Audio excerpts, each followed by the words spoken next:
talagang karimari-marim po itong nakikita natin dahil isipin nyo, institusyon ng Senado nasasadlak ngayon sa ganitong controversy. Hindi po dapat nangyayari ito, no? As we speak, naka-lockdown po itong Senado, I understand. And may mga ilang senador na nandun pa sa loob.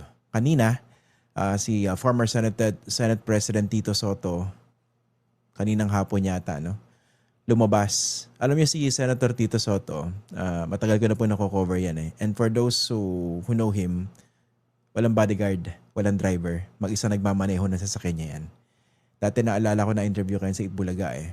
Ando siya sa Itbulaga pero senador siya syempre. Sinundan ko siya ron sa Itbulaga. And yun, talagang dumarating yan mag-isa, nagmamaneho ng kanyang sasakyan. Eh kanina mukhang hinekal yung kanyang sasakyan at medyo nabato. Kaya nag-post siya ng message kanina sa kanyang social media account na galit na galit. Okay? Imagine niyo, no? Of course, ang mga nagalit sa kanya, yung mga taga-suporta nitong si Bato de la Rosa, basically mga DDS. Okay? So, kung makikita niyo, no, talagang bagsak na bagsak itong reputasyon ng Senado ngayon, especially after that Monday coup instigated and of course successful yung kudeta na yan sa pangunguna nitong si Ambassador of Jesus Christ at ngayon Senate President Alan Peter Cayetano. Pero alam niyo po, no, yung nangyayari ngayon niya sa Senado, kahihiyan yan sa kanya. Dahil ikaw yung leader ng Senado tapos ganyan yung nangyayari. Ano po ba yung punot dulo nito?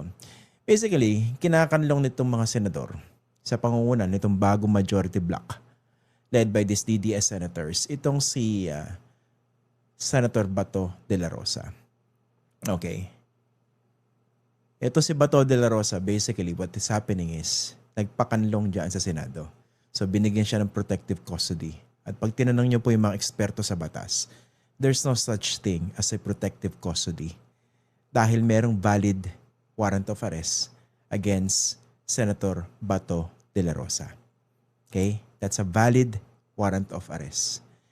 Tapos kanina, wala pang inilabas na TRO itong Korte Suprema na basically nihiling nitong kampo ni Senator Bato de la Rosa. Hindi pa natin alam, no? Wala pang kalinawan kung talagang nagtangka muli itong NBI na salakayin, salakayin, is serve yung arrest warrant dito kay Bato de la Rosa diyan sa Senado. Pero may nadinig akong maikling panayam sa kanya kanina. Sinasabi niya na for the record, wala silang tao. Sabi niya. Tapos, ang order daw sa kanya ay stand down. Okay? Stand down daw para dun sa NBI. Hindi ko lang sigurado kung sino nag-utos sa kanila. Pero we know that there was supposedly an agreement between the Senate leadership sa pangunguna ngayon ni Alan Peter Cayetano at ng NBI na wag munang ipatupad yung pag-aresto. Kung isipin nyo po, no, talagang antindi ng privilege na in-extend dito kay Bato de la Rosa ng ating mga ahensya ng gobyerno kahit na merong valid at malinaw na arrest warrant galing po sa International Criminal Court na dapat ipapatupad ng NBI dito kay Bato de la Rosa. At kinakanlong siya nitong Senado sa pangunguna nitong si Alan Peter Cayetano. Pag inisip nyo, kinakaligkad nitong si Bato de la Rosa yung buong institusyon ng Senado para sa kanyang personal na interes. Of course, ang sinasabi niya at ng kanyang mga kaalyado, this is not about me. This is not about Bato de la Rosa. This is about the rule of law. This is about protecting the Senate as an institution. Lelang nyo. Huwag na po tayo maglokohan. Pansariling interes yung nangyayari dyan. At ang masama, nakakaladkad yung buong institusyon ng Senado. Dahil iba mga senador na dating inaresto, hindi naman nagtatakbo ng ganyan. Hindi pinahiya yung institusyon. Sumama ng maayos. Of course, sinasabi ng mga mga defenders itong si Bato de la Rosa, hindi local warrant yun ang nag-issue ng mga local courts wag na ako yung paniwalaan niyo. Paniwalaan niyo yung mga talaga eksperto sa batas na merong bisa. Itong isang warrant na ang nag-issue ay International Criminal Court. Dahil meron po tayong RA 9851. At pwedeng gawin ito. Ito rin po yung basihan kung bakit itong si dating Pangulong Rodrigo Duterte na-serve po sa kanya yung arrest warrant at ngayon nandun siya sa dahig. Pero kung isipin nyo, no? Sa tapang nitong si Bato de la Rosa, sa tindi ng pananalita niya, for all the machismo and the bravado, not so long ago, napakaduwag pala. Hindi niya naisip yung dignidad niya bilang isang tao o bilang isang lalaki. Total, ang tindi ng pagiging macho nitong mga ito.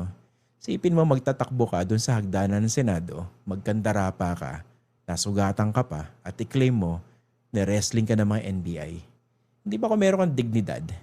Dati ka pa naman Philippine National Police Chief. Ang laki-laki ng katawan mo. Face it like a man. Magpakalalaki ka. I'm not being sexist, no? Sinusundong ko lang yung linyahan ng mga DDS. Oh. Nagmukha siyang katawa-tawa dun eh. Meme siya ngayon. Sipin mo. Ilang flight of stairs yung tinakbo niya para takasan itong mga taga-NBI. Hindi natin nakitang ginawa yun ni Trillanes. Hindi natin nakitang ginawa yun ni Enrile. Hindi natin nakitang ginawa yun ni Leila de Lima before. Pero si Bato ginawa yun. Ang masama, hindi lang po siya napahiya dyan eh. Ang napahiya dyan yung buong Senado. Yung buong institusyon. Ito pa iisipin nyo, no? Bakit ba all of a sudden sumulpot itong si Bato? Nung Lunes. Kasi kailangan ni Alan Peter Cayetano yung boto ni Bato para makuha niya yung Senate presidency mula dito kay Tito Soto. Bakit ba nila kailangan kunin yung Senate presidency at yung majority? Huwag na po tayong magbuluhan. Meron po yung kinalaman doon sa impeachment. Kailangan hawak ng mga DDS itong Senado bilang impeachment court bago magkaroon talaga ng isang impeachment trial. Dahil feeling nila, tagilid sila kung ang majority pinamumunuan ni Tito Soto. Kaya sobrang garapal yung ginawa nila. Isipin nyo, sa mismong araw na magbobotohan yung mga miyembro ng House of Representatives whether to impeach the Vice President or not, tinanggal yung pinuno ng kapalungan, yung Senado, natatayo bilang isang impeachment court. Ganong kagarapal po yung nangyari. Ayun, pasok tayo kay Bato. Kasi sanga-sanga po yung nangyari dito eh. Dahil kailangan nila yung boto ni Bato, edi kailangan siya lumabas mula sa kanyang pagtatago mula po noong Nobyembre. Hindi po ba? Bila siyang sumulpot. At kanina, inamin naman nitong si Senate President Alan Peter Cayetano, sa kanya pa sumakay itong si Bato de la Rosa para makapasok. Kaya ikaw naman si Bato, ganun ba katinding pagmamahal mo dito kay Alan Peter Cayetano? At doon sa interes ni Sara Duterte sa isang Senado bilang isang impeachment court para i-risk mo yung pagkaka-aresto sa'yo. Kung dati mo nang duda na meron talagang arrest warrant laban sa'yo, yung ICC. He risked it. Diba? He risked it. He took that risk.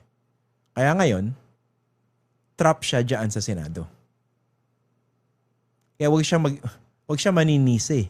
Wag siyang iiyak-iyak na nandyan siya ngayon sa ganyang predicament. Ginusto niya yan. Diba? Kung nagtatago ka, ba't ka magpapakita? Dahil kailangan yung boto mo. Ganun ka-slim yung majority nitong Cayetano leadership. Kailangang lumabas yung isa nagtatago para makakuha sila ng sapat na boto.